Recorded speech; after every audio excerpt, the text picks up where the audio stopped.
amigas. Vamos às notícias importantes de hoje. Folha de São Paulo. Trump diz que, como não recebeu o Nobel, não é obrigado a pensar na paz. Em mensagem ao primeiro-ministro da Noruega, Jonas Gahr Støre, Donald Trump escreveu que, como não recebeu o Nobel da Paz de 2025, não se sente mais obrigado a pensar puramente na paz. O texto veio junto de nova escalada sobre a Groenlândia, território do Reino da Dinamarca, que Trump voltou a dizer que precisa ficar sob controle total e completo dos Estados Unidos. Essa é uma carta extraordinária do presidente Donald Trump para o primeiro-ministro da Noruega. Extraordinária no sentido de muito surpreendente, de uma coisa completamente inesperada até para os padrões do presidente Donald Trump. Essa carta que ele enviou ao primeiro-ministro da Noruega, o Jonas Gahr Støre, é uma carta em resposta a uma tentativa da Noruega, junto com a Finlândia, de estabelecer algum tipo de negociação diplomática com os Estados Unidos sobre o futuro da Groenlândia. Então, os líderes da Noruega e da Finlândia enviaram, primeiramente, uma mensagem ao Trump dizendo que gostariam de discutir, do ponto de vista diplomático, o futuro da ilha. A frase repercutiu também por um erro de Trump. A Noruega não dá o prêmio. O Nobel da Paz é decidido pelo Comitê Nobel Norueguês, indicado pelo parlamento, mas independente do governo. Checagem publicada após a polêmica lembra que Oslo não escolhe o vencedor, embora a cerimônia ocorra no país. A Reuters relata que Trump vinculou a frustração à premiação atribuída em 2025 à líder oposicionista venezuelana Maria Corina Machado e voltou a alegar que a Dinamarca não conseguiria proteger a ilha de pressões de Rússia e China. O endurecimento ampliou a tensão.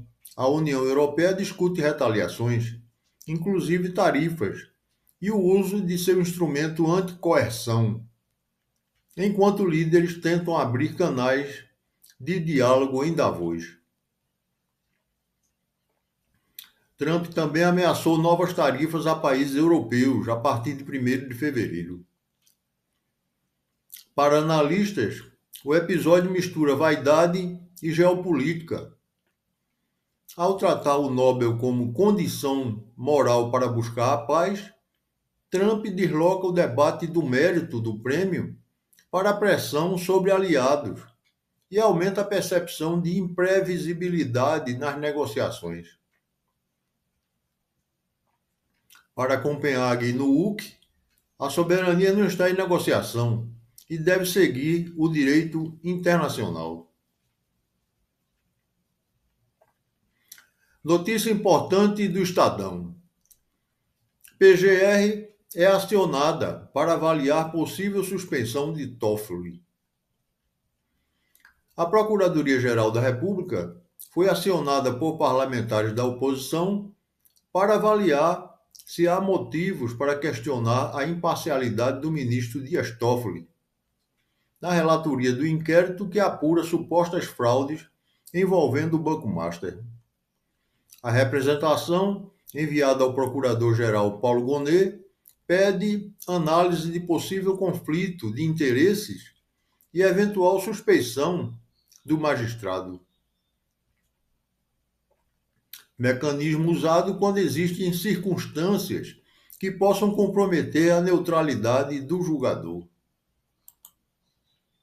E ainda sobre o caso do Banco Master, a gente tem uma apuração, inclusive, do nosso colunista, o César Feitosa, mostrando o seguinte: fundo ligado à família de Toffoli encerra atividade e transfere 33 milhões em contas offshore em paraíso fiscal. Destaque do nosso portal sbtnews.com.br, viu? O fundo que comprou 20 milhões de reais em ações do Resort Taiaiá, dos irmãos do ministro do STF, é o destaque, é o alvo dessa movimentação, né?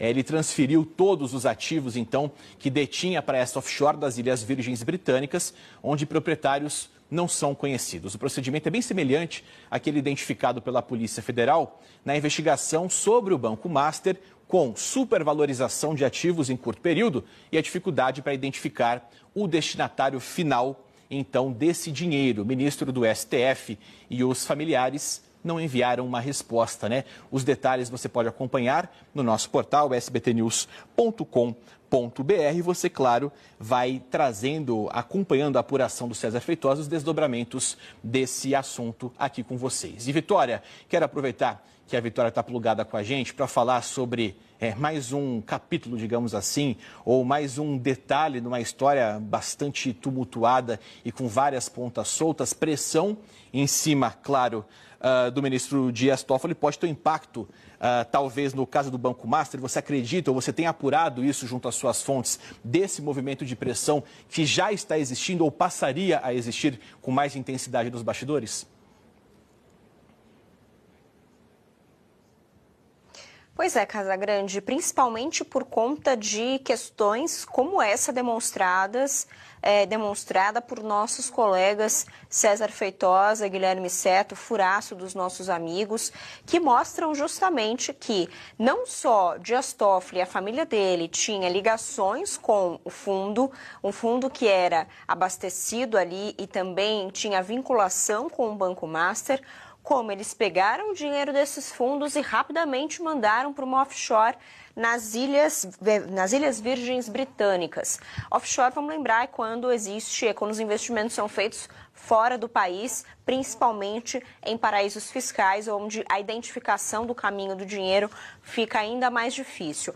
O envolvimento do ministro Dias Toffoli está ficando cada vez mais claro a partir das revelações de reportagens que têm mostrado o envolvimento de Toffoli. A gente começou lá atrás com a revelação de que Dias Toffoli tinha viajado ao Peru para a final da Libertadores com um advogado que trabalhava para o Banco Master. Depois nós tivemos diversos indicativos mostrando que Dias Toffoli fazia questão de se envolver na investigação do Banco Master e também de proteger provas do Banco Master. Por exemplo, quando ele, primeiramente, puxou essa investigação para o Supremo Tribunal Federal, apenas porque um deputado foi citado na investigação.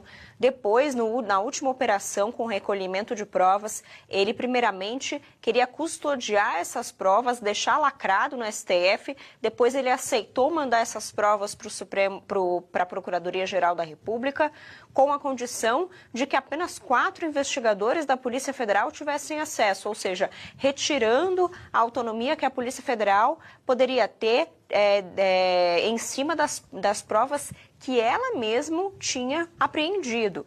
Tudo isso já vinha gerando uma desconfiança.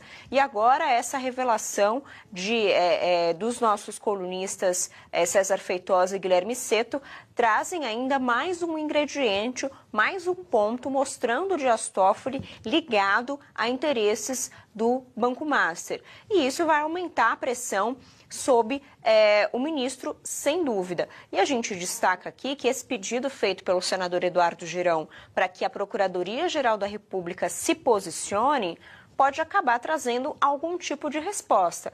Claro que o procurador Gonê, ele tem muito cuidado, principalmente em respostas a ministros do Supremo Tribunal Federal, mas os indicativos em relação as desconfianças em torno de Dias Toffoli vem aumentando e vai aumentar principalmente a pressão sobre Paulo Gonê, Procurador-Geral da República, para que ele recomende uma mudança de relatoria, tirando, portanto, o caso de Dias Toffoli, mantendo no Supremo Tribunal Federal, mas enviando para outro ministro que não demonstre tantas ligações com o Banco Master, Casagrande. Ou seja, teremos então um início de 2026 e com um avanço de declarações, eventuais investigações, novas revelações que possam surgir ao longo das próximas semanas, deixando o clima entre os poderes bastante aceso, digamos assim, bastante quente. E, claro, para o noticiário de Brasília acaba sendo fundamental. A gente conta com a Vitória Abel, que acompanha tudo muito de perto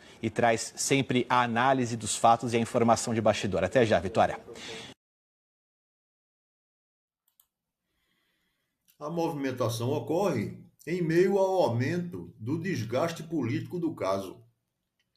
Toffoli é o relator de medidas recentes e, em 14 de janeiro, determinou que todo o material apreendido na nova fase da Operação Compliance Zero fosse encaminhado à PGR para extração e análise do conjunto probatório, com cautelas para preservar a integridade dos aparelhos.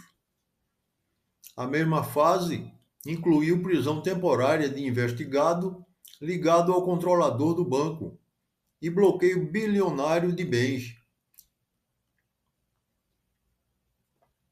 No Congresso, além de pedidos de CPI, a pressão mira a própria condução do inquérito. Reportagens relatam incômodo interno no Supremo. E lembro que, em mais de 2 décadas, o tribunal não aprovou pedidos de suspeição para afastar ministros de casos, o que eleva o peso de uma eventual manifestação da PGR. Agora caberá à Procuradoria-Geral decidir se identifica elementos para provocar o tribunal, ou se conclui que não há base jurídica suficiente para contestar a relatoria, mantendo o debate no plano político. Se houver pedido ao STF, a discussão tende a ir ao plenário com voto dos demais ministros. Notícia importante de O Globo. 3 em cada 10 cursos de medicina são reprovados. 3 em cada 10 cursos de medicina avaliados pelo governo ficaram abaixo do desempenho mínimo no ENAMED 2025, exame que passou a usar um conceito ENADE específico para a formação médica. Segundo o INEP, 304 cursos de instituições públicas federais e privadas participaram. 204, 67,1%, obtiveram conceitos 3 a 5, considerados satisfatórios, enquanto 99, 32%, ficaram nas faixas 1 e 2 e serão alvo de ações de supervisão da Secretaria de Regulação e Supervisão da Educação Superior. Da primeira edição do Exame Nacional de Avaliação da Formação Médica. O resultado mostra que mais de 30% dos cursos de medicina foram reprovados. O ENAMED avalia o que os estudantes de medicina aprenderam ao longo do curso e se estão preparados para atuar como médicos. Dos 351 cursos avaliados, 107 tiraram notas 1, a mais baixa, e 2 consideradas insatisfatórias pelo INEP. 243 cursos obtiveram notas na faixa de 3 a 5, a nota mais alta. A mudança não é apenas estatística. A nota agora expressa a proporção de concluintes, que atinge um padrão mínimo de desempenho, chamado de proficiente. Na régua divulgada, conceito 1 significa menos de 40% de concluintes proficientes. Conceito 2, entre 40% e menos de 60%. Em outras palavras, a reprovação indica que a maioria dos formandos não alcançou o patamar esperado para a etapa final do curso. O diagnóstico reacende a discussão sobre a expansão acelerada de vagas, infraestrutura e campos de prática.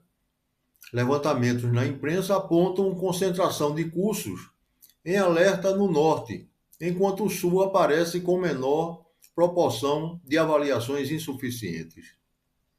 Para o MEC, os cursos com baixo desempenho podem sofrer medidas corretivas, que vão de planos de melhoria a restrições regulatórias, conforme a gravidade e a reincidência. Na primeira edição do ENAMED, somando concluintes e profissionais, houve 89.024 participantes e proficiência geral de 75%. Isso sugere que as falhas se concentram em parte das escolas.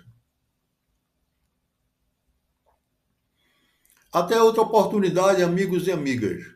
dê o like, compartilhe esse vídeo, ative o sininho das notificações e se inscreva no nosso canal do YouTube, @Voz dos Jornais.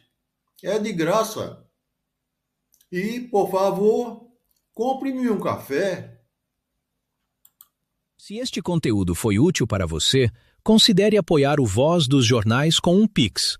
Sua contribuição ajuda a manter jornalismo independente e informação diária. A chave do Pix está no quadro e na descrição. Obrigado.